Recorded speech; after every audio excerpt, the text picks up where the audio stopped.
It's 2003, and I had just joined AOL in the marketing analysis department. A colleague reached out in the first few days and asked if I could build a model for one of our premium services that we were adding at the time. I spent 2 full weeks building a complicated financial model from scratch. Customer churn curves, contribution analysis, cash flows, a full 3-year P&L, the whole model.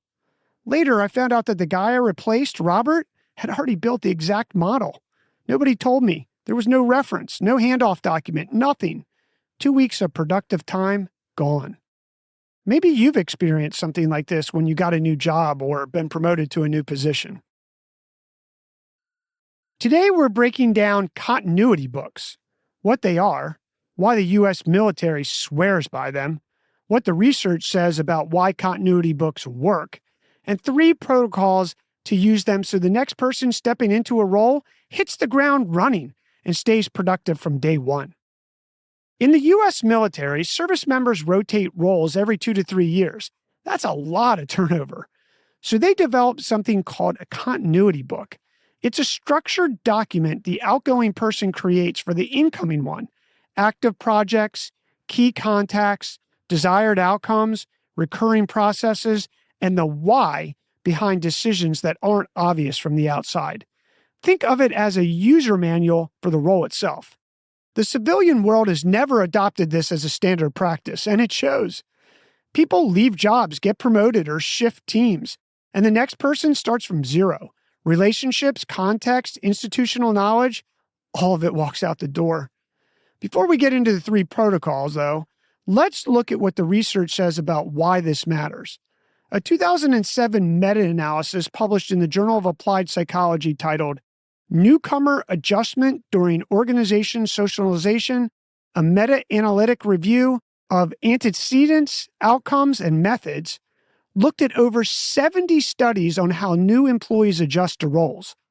The single strongest predictor of whether a newcomer performed well, stayed in the job, and felt satisfied? Role clarity. Not talent, not experience. Knowing what the role requires, who the key players are, and how things work. That's what a continuity book delivers on day one. It compresses weeks of fumbling into a single read. Without one, even talented people burn time rebuilding knowledge that already existed somewhere in someone's head. Here are 3 protocols for building and using continuity books on your team. Protocol number 1, build yours before you need it. Don't wait until your last 2 weeks to start. By then, you're distracted, emotional, and rushing. Start a running document the day you take the role. Every time you solve a problem that took more than a few hours to figure out, write down what happened, what you did, and why. Every time you build a key relationship, note the person's name, their role, and what they care about. I keep a shared document pinned to my browser and add it to whenever something clicks that I know won't be obvious to the next person. When it's time to hand it off, the book is already 80% done, and with AI now, it makes things super easy to do.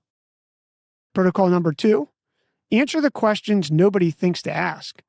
The project list is easy to find. The valuable part of the continuity book is context. Why does the quarterly review go to the VP of operations instead of the CFO? Why did the team stop using the vendor last year? Why does your biggest client prefer phone calls over email? Those are the answers that take weeks or months to learn the hard way, and they're the ones that make a new person look competent instead of confused in their first meeting. Protocol number 3, make it a team standard, not a personal favor. One person writing a continuity book is helpful. A whole team doing it changes how fast you operate. Build it into your offboarding checklist. When someone gets promoted, transfers, or leaves, a completed continuity book is part of the handoff, same as returning a laptop. Keep the template simple. Active projects, key contacts, recurring deadlines, open issues, and lessons learned. I've seen teams where 3 people left in the same quarter and the replacements were productive within days because the books were already done. Without them, you're looking at months of people asking, who do I talk to about this? Every role change is a knowledge gap waiting to happen. A continuity book closes it before it opens. Start yours this week, even if you're not going anywhere, and see how much clearer your own role gets in the process. Your move.